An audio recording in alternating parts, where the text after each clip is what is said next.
Donc là, on va corriger le QCM dirigé du E3. Bon, concernant la première question, le pH artériel normal admis au repos chez l'adulte se situe entre 7,38 et 7,42. C'est vrai, car la plage physiologique se situe bien entre ces deux valeurs. Le deuxième item, une concentration plasmatique de H+, de 40 micromol par litre correspond à un pH de 7,40. Alors, attention, ici c'est faux, car la concentration correspondante est d'environ 40 nanomol et pas micromol. Faites attention aux unités.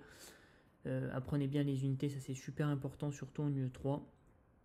Concernant l'item C, c'est vrai, car des valeurs inférieures à 6 ou supérieures à 8 ne sont pas compatibles avec la vie pour un pH sanguin. Donc c'est important, toujours ces bornes, il faut les apprendre. À chaque fois qu'on vous donne des bornes, apprenez-les par cœur. Concernant le sang veineux, il est privilégié par l'évaluation de l'état acido-basique global.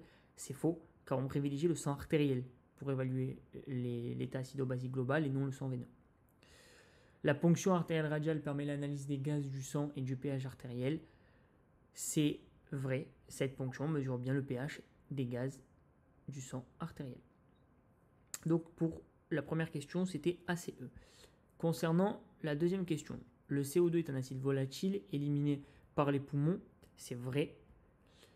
Concernant l'item B, c'est faux, attention, car les acides forts ne sont pas métabolisables et doivent être tamponnés, puis éliminés. Donc ils ne sont pas métabolisables. C'est ça le piège vient de là. Pour l'item C, c'est vrai, les acides organiques d'un métabolisme incomplet peuvent être ultérieurement métabolisés en CO2 et en H2O. Okay, les acides organiques tels que le lactique. Concernant l'item D, c'est faux. Hein. Le pH urinaire minimal est d'environ 4,5 et peut s'alcaliniser jusqu'à 8,5. Et concernant l'item, les métabolisés tendent à acidifier le milieu intérieur. C'est faux, car les végétaux riches en citrate conduisent également à une production de bicarbonate. Donc, en fait, on a une tendance à l'alcalinisation. Pour le QCM3, le premier item, c'est faux, car le pK du système carbonique bicarbonate est de 6,1, donc ce qui est éloigné de 7,4. Hein. Son efficacité, en fait, est surtout quantitative et non qualitative. L'item B, c'est vrai. L'item C, c'est vrai. Le D, c'est vrai. La E, c'est faux, car les tampons intracellulaires ont un pK moins adapté, donc plus acide que le pH extracellulaire. Donc les bonnes réponses étaient B, C, D. Concernant la correction de la question 4, l'item A, c'est vrai. Les tampons constituent bien la première ligne de défense, la ventilation la deuxième et le rein la troisième. La B, c'est faux, car les pertes acides par sueur et tube digestif sont fortement régulées, c'est bien évidemment faux, car ces pertes sont non régulées, à la différence du poumon et du rein. L'item C, les entrées nettes de l'organisme conduisent à une tendance globale à l'alcalinisation, c'est faux, car le bilan métabolique net tend vers une surcharge acide. L'item D, c'est vrai, et l'item E, c'est vrai. Donc, les bonnes réponses étaient A, D, E. Concernant la question 5. La question 5, premier item, c'est vrai. Donc le LCR est noté environ entre 730 et 735. L'item B, c'est vrai. L'item C, c'est faux. Le pH intracellulaire des muscles est toujours supérieur à 7,5. C'est faux. Hein. Les muscles peuvent présenter un pH entre 6,1 et 7 selon l'activité du muscle. L'item D, c'est vrai, car la fonction rénale inclut la réabsorption d'HCO3-. Et l'item E, c'est faux, car la plage urinaire des pH sanguins peut aller d'environ de 4,5 à 8,5 et non de 5,5 à 7 exclusivement. Donc les bonnes réponses étaient A, B, D. Concernant la question 6. La question 6, donc le premier item, c'est vrai, la balance hydrique physiologique vise un bilan nul entre entrée et sortie d'eau.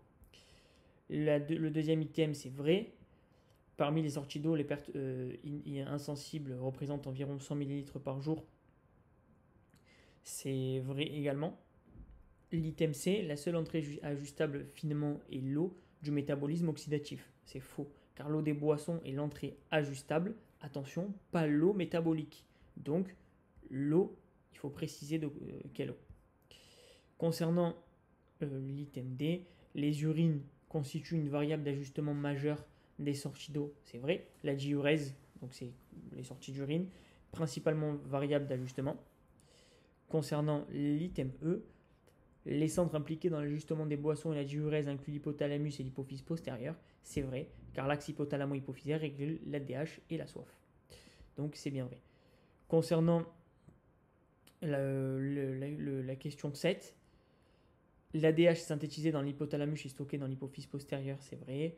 Les osmorécepteurs hypothalamiques diminuent l'ADH car l'osmolarité plasmique augmente, c'est faux, car une hyperosmolarité ça stimule la sécrétion d'ADH.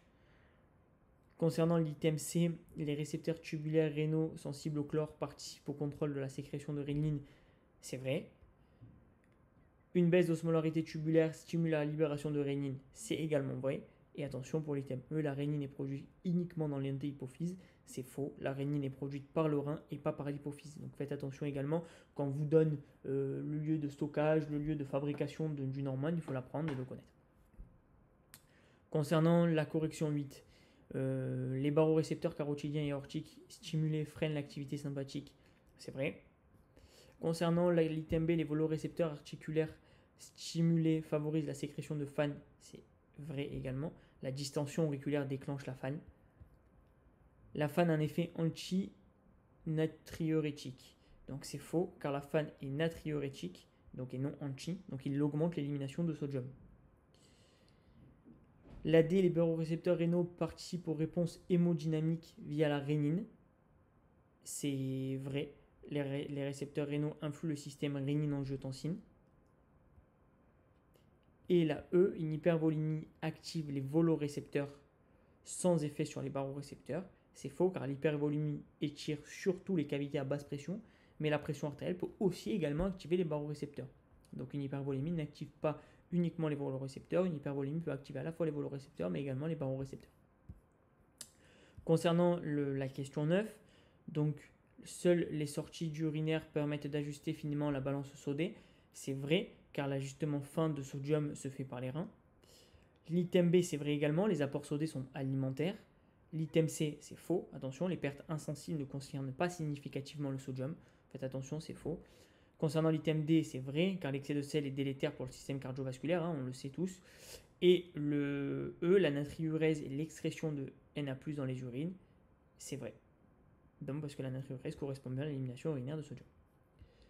Concernant la question 10, l'homéostasie thermique repose sur l'équilibre entre thermogénèse et thermolyse. C'est vrai, la stabilité de la température centrale dépend de l'équilibre entre la thermogénèse et la thermolyse.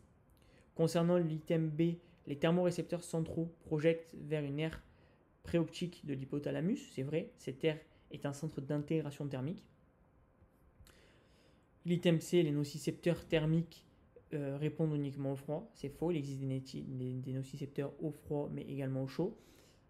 Concernant l'item D, l'organisme humain est homéotherme dans des limites d'exposition compatibles. Donc ça c'est vrai, car la stabilité est maintenue jusqu'à des limites d'exposition. Et l'item E, c'est faux. L'activation sympathique par baroréflexe augmente la sudation. C'est faux, car la stimulation baroréflexe freine le sympathique et pas l'active. C'est l'erreur ici, c'est que le baroréflexe freine le sympathique et ça ne l'active pas. Concernant l'item 11, un tampon ouvert la question 11, un tampon ouvert a une masse totale variable à la différence d'un tampon fermé. C'est vrai, car un système ouvert échange ses composants avec l'extérieur. B, le système bicarbonate est un tampon ouvert, c'est également vrai, car le bicarbonate échange via les poumons et les reins. L'item C, le pouvoir tampon maximal d'un système fermé est obtenu lorsque pH égale à pKa. C'est vrai, car pour un tampon fermé, l'efficacité maximale survient à pH égale pKa. Pour le pH sanguin est à 7,4 alors que le pKa du couple carbonique bicarbonate est de 6,1. C'est également vrai. Et pour l'item E, dans le sang, 80% du CO2 est transporté sous forme de CO2 physiquement dissous.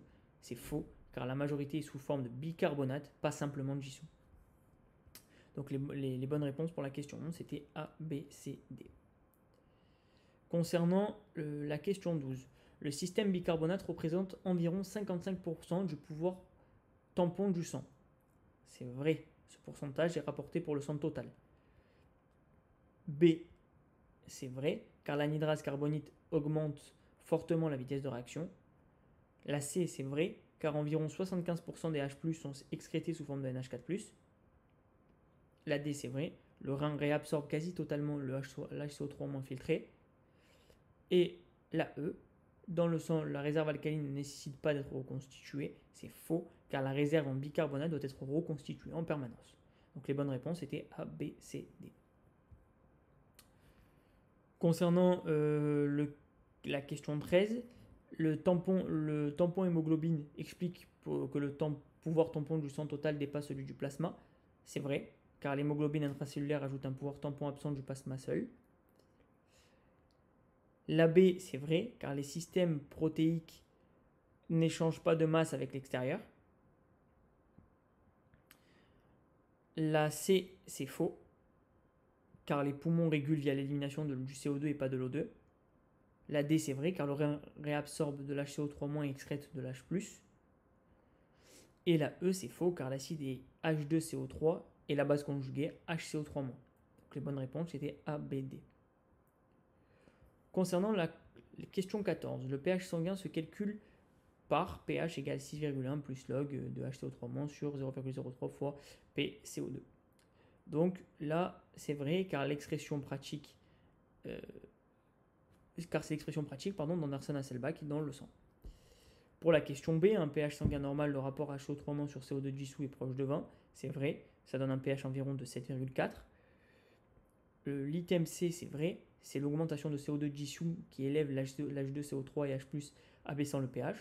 Pour la D, c'est faux, car c'est une hausse de bicarbonate qui élève le pH. Et faux, car la E, car la valeur de référence artérielle est d'environ de 40 mm de mercure et pas de 60. Donc les bonnes réponses ici, c'était A, B, C. Concernant la question 15, l'item A, c'est vrai, car l'approximation sous-entend des solutions diluées. L'item B, c'est vrai également, car le KE est égal à 10, entre 10 et 10, 14 à 25 degrés Celsius. Le C, dans l'item C, dans l'eau pure à 25 degrés Celsius, la concentration d'H3O+, est égale à la concentration d'OH-, c'est égal à 10 puissance moins 7 mol. C'est vrai, car l'électroneutralité impose l'égalité en eau pure. Pour l'item D, le pH neutre vaut 7, quelle que soit la température. C'est faux, car le pH neutre ne dépend de la température et n'est de 7 qu'à 25 degrés Celsius, et pas à n'importe quelle température. Concernant l'item E, le pH peut théoriquement être négatif pour des H3O+ supérieurs à 1 mol par litre. C'est vrai, car la définition du logarithme autorise des pH inférieurs à 0 pour des fortes acidités. Donc les bonnes réponses ici, c'était A, B, C, E. Pour la question 16, une solution de soudre très concentrée peut présenter un pH théorique d'environ 15. C'est vrai, car par exemple une concentration d'OH- environ à 10 mol par litre implique une concentration d'H3O+, environ à 10-15 mol par litre, donc un pH de 15.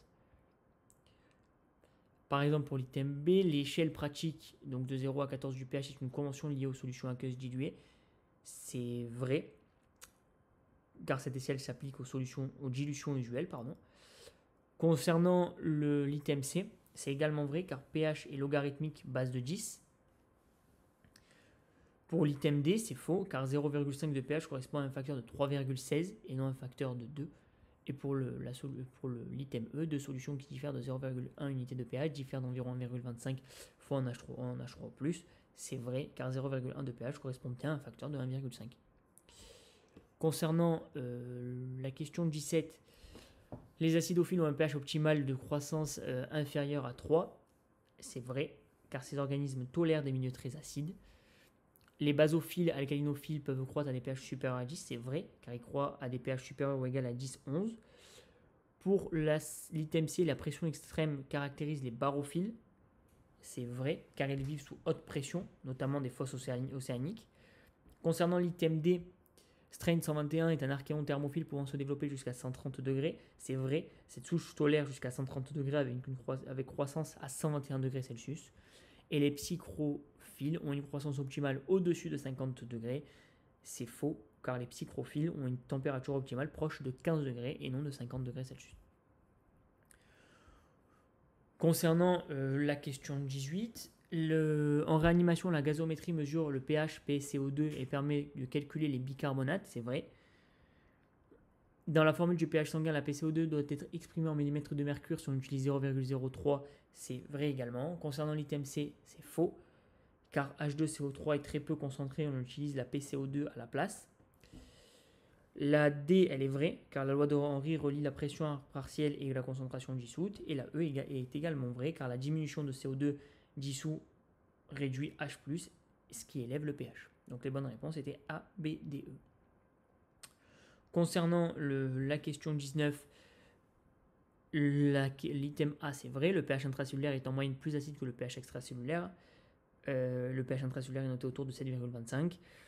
Concernant l'item B, c'est vrai, car l'oxyhémoglobine et la désoxyhémoglobine différent de pKa et de capacité tampon. L'item C, c'est vrai, car ce couple est tampon extracellulaire prédominant, donc le couple H2CO3 et HCO3-. L'item D, c'est faux, car le bicarbonate domine quantitativement le pouvoir tampon plasmatique. Et l'item E, c'est vrai, car le pH neutre est 7 dans de l'eau pure à 25 degrés Celsius. Donc les bonnes réponses étaient A, B, C, E. Et enfin, pour la dernière question, une hyperventilation volontaire prolongée peut provoquer des vertiges par alcalose. C'est vrai, car la baisse du CO2 sanguin induit une alcalose et des symptômes neurologiques transitoires. La B, c'est vrai, donc, car l'oxydation des acides aminés soufrés génère des sulfates excrétés par le rein, donc dans les urines. La C, c'est faux, donc le rein est incapable d'alcaliniser, c'est faux, car il peut alcaliniser les urines jusqu'à environ 8,5, c'est ce qu'on disait tout à l'heure. Une alimentation riche en végétaux augmente la charge alcaline via le métabolisme des citrates. C'est vrai, car les agrumes et les végétaux riches en citrates conduisent à des bicarbonates. Et enfin, la loi de Henry s'écrit Cx est égal à alpha fois Px pour relier la quantité dissoute et la pression partielle. C'est vrai, car la concentration dissoute est bien proportionnelle à la pression partielle et au coefficient de solubilité. Donc voilà pour cette correction en vidéo. Si vous avez des questions, n'hésitez pas à nous les poser, à Ethan ou à moi. En l'occurrence, c'est moi qui ai fait ce QCM dirigé. Donc si vous avez des questions, n'hésitez pas, il n'y a pas de problème. Et bon courage également pour l'écurie. Au revoir, bon courage.